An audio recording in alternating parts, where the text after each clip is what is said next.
Hey there. So, are you wondering if you need a coach to be on a spiritual path, taking a spiritual journey? Well, no, you don't. Because if you have had a shift in awareness, if you have found some practices that are helping you find the balance that you are looking for, to gain the perspective you want, to understand the awakening that you've sensed, and things are coming to you as they're called for, I mean, you'll know. And I mean, that's all you need.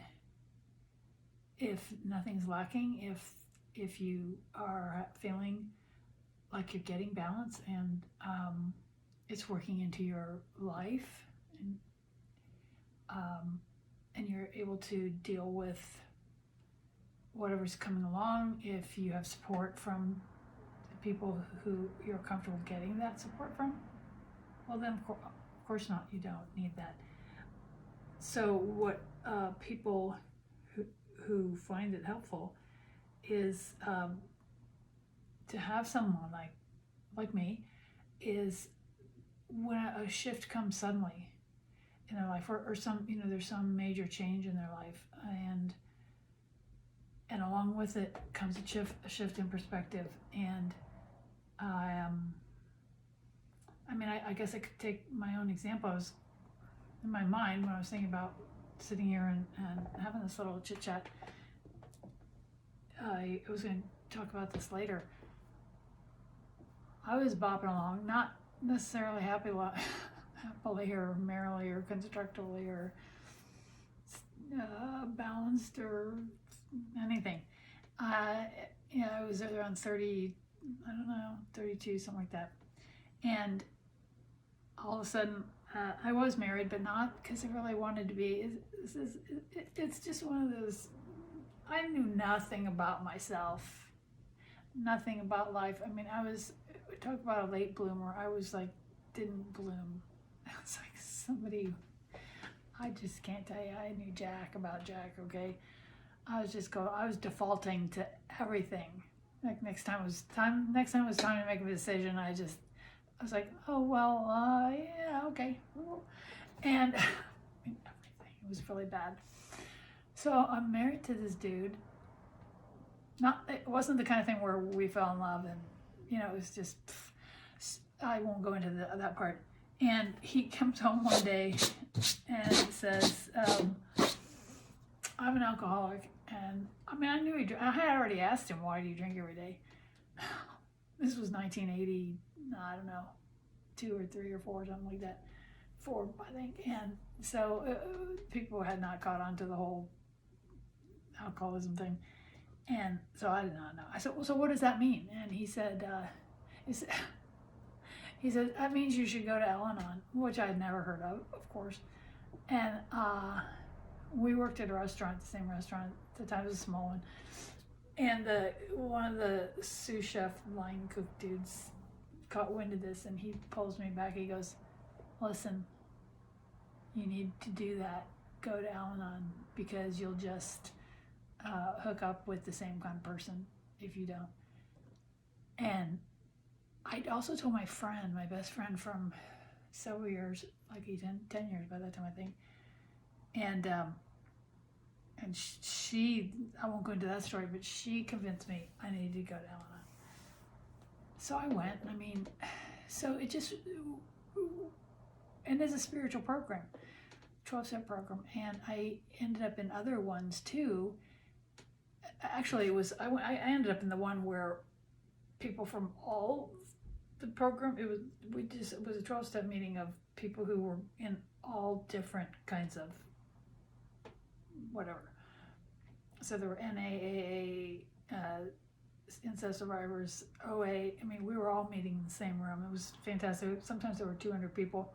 We'd have to divide out into this building into smaller. And I learned so much. I mean, and it was just like almost every week I would just sit there with my mouth hanging open, thinking, oh my God, I do that. I mean, I just didn't know there was so much that I didn't know. But and I thought, and so after about 5 years, I thought, okay, well, I'm better now because I met this guy. And I stopped going to meetings, but you know what? I should have never stopped going to meetings because that was really only the beginning of my journey. So that's what I'm talking about is you need support, you need guidance, there's practices, but I did keep doing, I still kept going to different kinds of, oh, you know what it was? I found out about this one meeting about a metaphysical sort of thing, and well, no, it was really it was called Touch for Health, and it introduced muscle testing and how to balance your physical body, and from that I learned something else, and then from that I learned, and so then I just kept learning all kinds of different things, and that's why I call myself a spiritual journey coach, because just to say a life coach, I mean, what does that mean?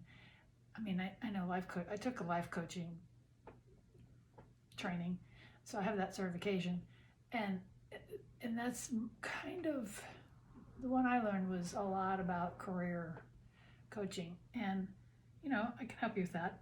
But I'm really about the finding your answers from the inside, or your own answers. I you know what I mean? So what I was going to make this talk mostly about is energy and how that is a word that's used so much, but it can be used in so many different ways. I mean, has meaning in different ways, and I use the word subtle energy, so I wanted to describe that, but I realized that that's a whole different, there's not time to cover that now, and because all the different kinds are going to take several of these little chit chats. My favorite one is the soul collage, and this is one I made. I don't know if I could find these because I really have to give credit. What's it called? You know, to find who the artist or who the publisher is. It's soul collage is when, without doing that all from the waist down, you pick these images, you put them together, and doing that is the one that changed my life the most. So I started doing that in 2014, and here's what I wrote.